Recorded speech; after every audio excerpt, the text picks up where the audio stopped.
Excel 2010 étant un tableur, vous avez la possibilité d'y effectuer différents types de calculs à l'intérieur même donc de votre document. Nous allons donc voir dans cette vidéo formation quelles sont les bases à connaître pour pouvoir effectuer un calcul simple sans aucun problème.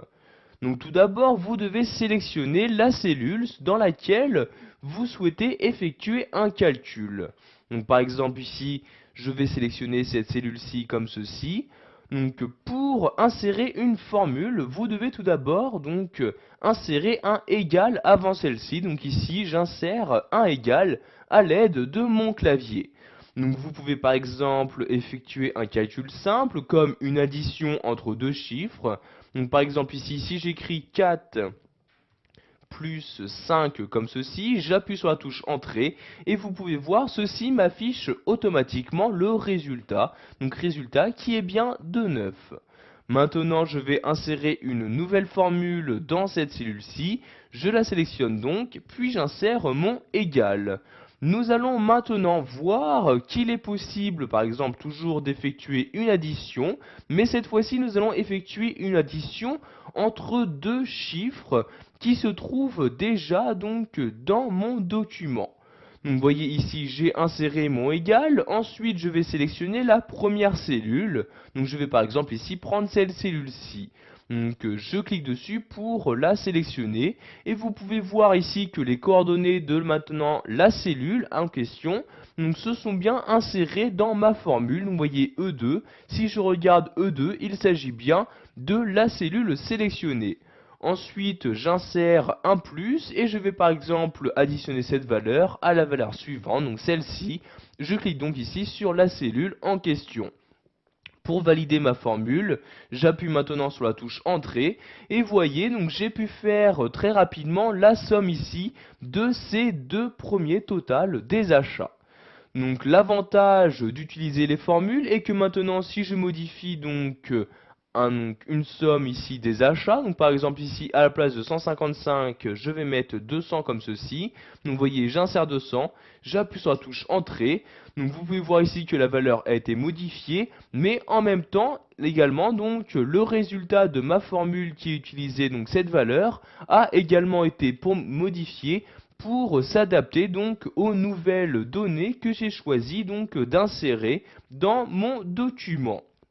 Nous allons maintenant voir qu'il existe différentes formules automatiques, qui vous permettra de gagner un maximum de temps. Donc si par exemple je souhaite ici faire une somme du total des achats, donc additionner tous ces totaux-ci, donc je vais devoir utiliser une formule automatique pour pouvoir le faire très rapidement. Donc je vais par exemple insérer ici le total dans cette cellule-ci, je sélectionne donc la cellule en question, j'insère mon égal pour commencer donc ma formule. Donc ici il s'agit d'une somme, donc je vais mettre égal somme comme ceci. Ensuite j'ouvre ma parenthèse et je vais maintenant donc insérer l'étendue, donc une étendue des différentes cellules de données. Donc ici je vais faire la somme de toutes ces cellules-ci, donc je clique sur la première cellule, et tout en maintenant le clic de ma souris, je la déplace, donc ici je la descends, donc pour sélectionner toutes les cellules avec le total des achats, donc vous voyez ici comme ceci, je lâche le clic de ma souris comme ceci. Vous avez donc maintenant ici, vu qu'il s'agit d'un tableau, donc le tableau qui était sélectionné, donc ici son nom, donc il s'agit de tableau 1, et la colonne sélectionnée, donc il s'agit bien de la colonne totale des achats. Je vais maintenant fermer la parenthèse comme ceci et appuyer sur la touche entrée. Et comme vous le voir, donc j'ai bien maintenant le total des achats, donc de tous les achats qui apparaît juste sur une seule cellule.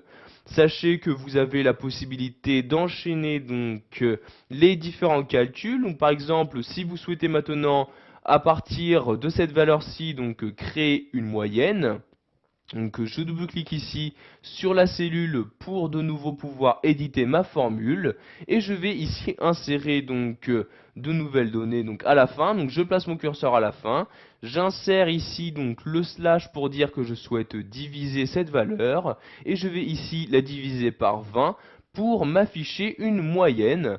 Ensuite Donc je vais devoir tout d'abord ici fermer la parenthèse donc, comme ceci. J'appuie donc sur la touche Entrée et vous pouvez voir donc que maintenant la moyenne apparaît bien dans cette cellule-ci. Voilà, vous savez maintenant comment effectuer un calcul simple dans Excel 2010. Vous savez donc tout d'abord qu'avant chaque formule, vous devrez insérer le signe égal.